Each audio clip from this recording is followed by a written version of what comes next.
Hello दोस्तों, मैं हूं चंद्रकांत पांडे और आप सबका स्वागत करता हूं आपके अपने चैनल चंद्रा स्टडी पॉइंट पर। अगर आपने अभी तक चैनल को सब्सक्राइब नहीं किया है तो प्लीज़ लाइक करें, सब्सक्राइब करें और शेयर करें। आज मैं लाया हूं पुनर्जागरण, जो हाई स्कूल में साइंस में सोशल साइंस में इसका चैप्टर है एक, और शायद पहला ही चैप्टर है। इससे लगातार प्रश्न पूछे जाते हैं और हर परीक्षा में कोई ना कोई इसे अतिलघुत्तरीय, बहुविकल्पी और या लघुत्तरी में पूछा ही जाता है। तो हाई स्कूल की परीक्षा की दृष्टि से ये पुनर्जागरण का जो टॉपिक है बहुत महत्वपूर्ण हो जाएगा, और अन्य परीक्षाओं में भी इससे जुड़े हुए सब जो प्रश्न होते हैं पूछ लिए जाते हैं। तो स्टार्ट करते हैं। तो आज का टॉपिक है पुनर्जागरण। पुनर्जागरण के बारे में जान लेते हैं। पुनर्जागरण फ्रांसीसी शब्द रेनेसांस का हिंदी रूपांतरण है। रेनेसांस का हिंदी रूपांतरण है। अच्छा, इसका अर्थ क्या होता है? तो इसका अर्थ होता है फिर से जीवित हो जाना। फिर से जीवित हो जाना इसका अर्थ है फिर से जीवित हो जाना। इसका अर्थ हो जाएगा फिर से जीवित हो जाना। उसके बाद आगे बात करें तो संसार के इतिहास में 1300 से 1500 ईस्वी के बीच की अवधि को पुनर्जागरण काल कहा जाता है। संसार के इतिहास में 1300 ईस्वी से 1500 ईस्वी के बीच की अवधि को पुनर्जागरण काल कहा जाता है। उसके बाद बात करें परिभाषा की, तो ये परिभाषा भी अक्सर पूछ ली जाती है कि मान लिया एक प्रश्न बन सकता है कि पुनर्जागरण की कोई एक परिभाषा लिखिए, या फिर ये परिभाषा दे दी जाएगी और 4 ऑप्शंस दे दिए जाएंगे। उसमें भी पूछ सकते हैं कि ये किसका कथन है या फिर किसके द्वारा परिभाषा ये कही गई है, किसकी परिभाषा है। तो ये हो जाएगी स्वयं के अनुसार पुनर्जागरण के फलस्वरूप वैज्ञानिक चेतना का विकास हुआ। उसके बाद बात करें इसमें जो पुनर्जागरण की प्रमुख पुस्तकों के बारे में, तो प्रमुख पुस्तकें एवं लेखकों की बात कर लेते हैं। तो द प्रिंस पुस्तक किसकी? ये पुस्तकों से जो होते हैं इससे अक्सर प्रश्न बन जाते हैं, तो पुस्तकों के बारे में जान लेते हैं। द प्रिंस पुस्तक हो जाएगी। इसके लेखक कौन है? मैकियावेली। जो मैकियावेली थे, इनको इटली के चाणक्य के रूप में जाना जाता है। कौन? मैकियावेली। द प्रिंस पुस्तक के लेखक इटली के चाणक्य के रूप में जाने जाते हैं। अब आगे बात करते हैं यूटोपिया की।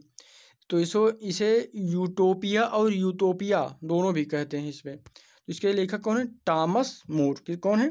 टॉमस मोर। उसके बाद बात करें अगली पुस्तक की, तो अगली पुस्तक हो जाएगी डिवाइन कॉमेडी की पुस्तक के जो लेखक हैं उनका क्या नाम है? तो उनका नाम है दांते। अच्छा, दांते जो हैं इटली के महान कवि और दार्शनिक हैं। कौन? दांते। इनके द्वारा लिखी गई पुस्तक डिवाइन कॉमेडी। आगे प्रश्न की बात करते हैं तो अगला प्रश्न हो जाएगा, अगली पुस्तक हो जाएगी, माफ़ कीजिएगा, कैवलियर्स लेटर्स। ये किसकी जो पुस्तक है किसकी है? तो पेट्रार्क की पुस्तक है ये। अच्छा, पेट्रार्क की एक और पुस्तक है अफ्रीका भी इनकी पुस्तक है, तो ये भी आप याद रखिएगा। कैवलियर लेटर और पेट्रार्क की रचना है, और एक पुस्तक और है अफ्रीका।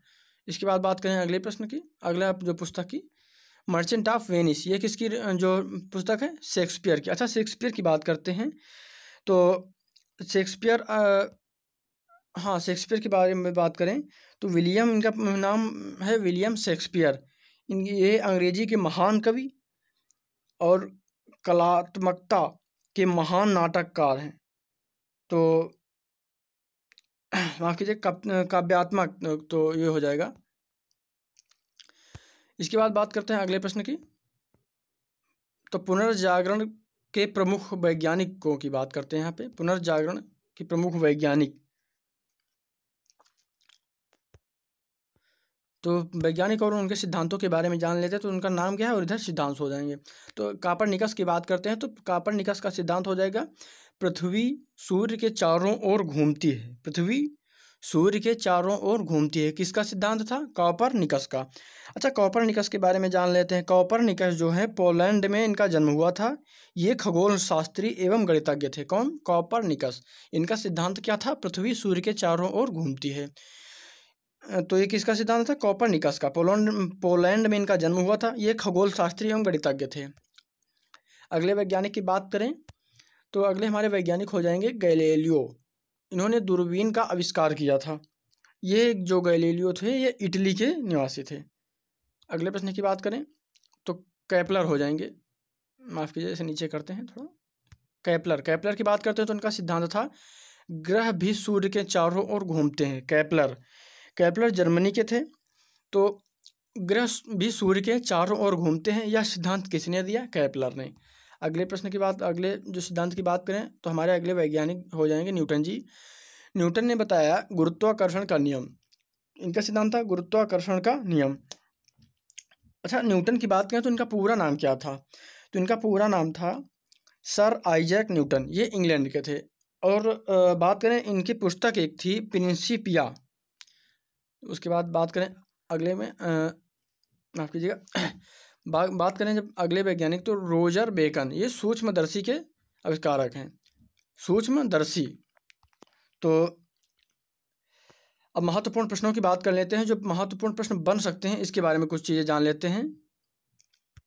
ये बहुत ही महत्वपूर्ण प्रश्न है, उम्मीद करता हूँ इससे हाई स्कूल में प्रश्न बनने की उम्मीद की जा सकती है, तो इसलिए महत्वपूर्ण हो जाएंगे। इनको देख लेते हैं एक बार। पुनर्जागरण का शुभारंभ तो ये हो जाएगा इटली के फ्लोरेंस नगर से। पुनर्जागरण का शुभारंभ कहाँ से हुआ, ये ऐसा प्रश्न बन सकता है अति लघु उत्तरीय में, या फिर ऑप्शन भी दे सकते हैं इटली, ब्राज़ील व कई सारे ऑप्शंस। तो इसमें हो जाएगा इटली के फ्लोरेंस नगर से। अच्छा, अगले प्रश्न की बात करें तो पुनर्जागरण का अग्रदूत तो हो जाएगा इटली के महान कवि दांते। पुनर्जागरण का अग्रदूत कौन हो जाएगा? इटली के महान कवि दांते। उसके बाद बात करें अगले प्रश्न की तो डिवाइन कॉमेडी नामक काव्य लिखा तो किसने लिखा? दांते ने। किस भाषा में? टस्कन भाषा में। अक्सर भाषा भी पूछ ली जाती है, इसलिए मैंने इसमें भाषा भी शामिल किया है। उसके बाद अगले प्रश्न की तरफ बढ़ते हैं। इसमें हाँ, ये एक और तथ्य जान लेते हैं इनके दांते के बारे में। तो जो दांते जी थे, इन्होंने डिवाइन कॉमेडी जो पुस्तक है, इसमें स्वर्ग एवं नरक की एक काल्पनिक यात्रा का वर्णन किया है। क्या किया है? जो डिवाइन कॉमेडी पुस्तक है, इसमें दांते ने स्वर्ग एवं नरक की एक काल्पनिक यात्रा का वर्णन किया है। किसमें? डिवाइन कॉमेडी नामक पुस्तक में। अगले प्रश्न की तरफ बढ़ते हैं। दांते के बाद पुनर्जागरण को प्रश्रय देने वाला व्यक्ति कौन था? तो ये हो जाएगा पेट्रार्क, इटली का ये था। अभी ऊपर बता ही चुके हैं पेट्रार्क के बारे में। तो अब मानववाद का संस्थापक कौन था? तो पेट्रार्क हो जाएंगे। इसमें भी यही प्रश्न हो जाएगा, ध्यान रखिएगा। मानववाद का संस्थापक पेट्रार्क। ये कहाँ के थे? तो अभी देख चुके हैं, इटली। अगला प्रश्न, आधुनिक राजनीति दर्शन का जनक मैकियावेली को कहा जाता है। आधुनिक राजनीति दर्शन का जनक किसे कहा जाता है या फिर कौन है? तो पूर्ण हो जाएगा मैकियावेली। अगला प्रश्न, जर्मन भाषा में बाइबिल का अनुवाद किसने किया? Martin Luther. जर्मन भाषा में बाइबिल का अनुवाद किसने किया? Martin Luther. ये प्रश्न बहुत इंपॉर्टेंट है, इसको ध्यान दीजिएगा एक बार। अगला प्रश्न, धर्म सुधार आंदोलन का प्रवर्तक कौन था? तो हो जाएगा मार्टिन लूथर। धर्म सुधार आंदोलन का प्रवर्तक कौन था? Martin Luther. इसको ध्यान रखिएगा, ये मार्टिन लूथर के बारे में एक बार पढ़ लीजिएगा, परीक्षा में पूछा जा सकता है। उसके बाद बात करें अगले प्रश्न की तो प्रशांत महासागर का नामकरण किसने किया? स्पेन निवासी मैगेलन ने। प्रशांत महासागर का नामकरण किसने किया? स्पेन निवासी मैगेलन ने। ये सारे प्रश्न महत्वपूर्ण हो जाएंगे, इनको एक बार परीक्षा में सम्मिलित होने से पहले देख लीजिएगा। इसमें से पुनर्जागरण चैप्टर से जो इस एकाध प्रश्न जरूर पूछा जाए। अगला प्रश्न हो जाएगा, समुद्री मार्ग द्वारा विश्व का चक्कर लगाने वाला प्रथम व्यक्ति कौन था? मैगेलन। समुद्री मार्ग द्वारा विश्व का चक्कर लगाने वाला प्रथम व्यक्ति कौन था? उत्तर हो जाएगा मैगेलन। उसके बाद अगले प्रश्न की बात करें, वैज्ञानिक समाजवाद का संस्थापक तो हो जाएगा कार्ल मार्क्स। ये कहाँ के? जर्मनी। अगला प्रश्न, तो माफ़ कीजिएगा इतना ही प्रश्न थे इसमें आज। तो कैसा लगा वीडियो कमेंट जरूर करिएगा, लाइक करें, सब्सक्राइब करें, ज़्यादा से ज़्यादा शेयर करें ताकि अन्य लोग भी इसका फ़ायदा उठा सकें।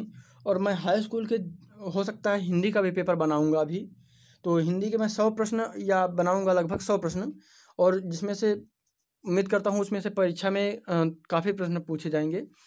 तो उम्मीद करता हूँ वीडियो पसंद आएगा। तो एक बार फिर से कहना चाहूँगा, प्लीज़ लाइक करें, सब्सक्राइब करें, शेयर करें। धन्यवाद।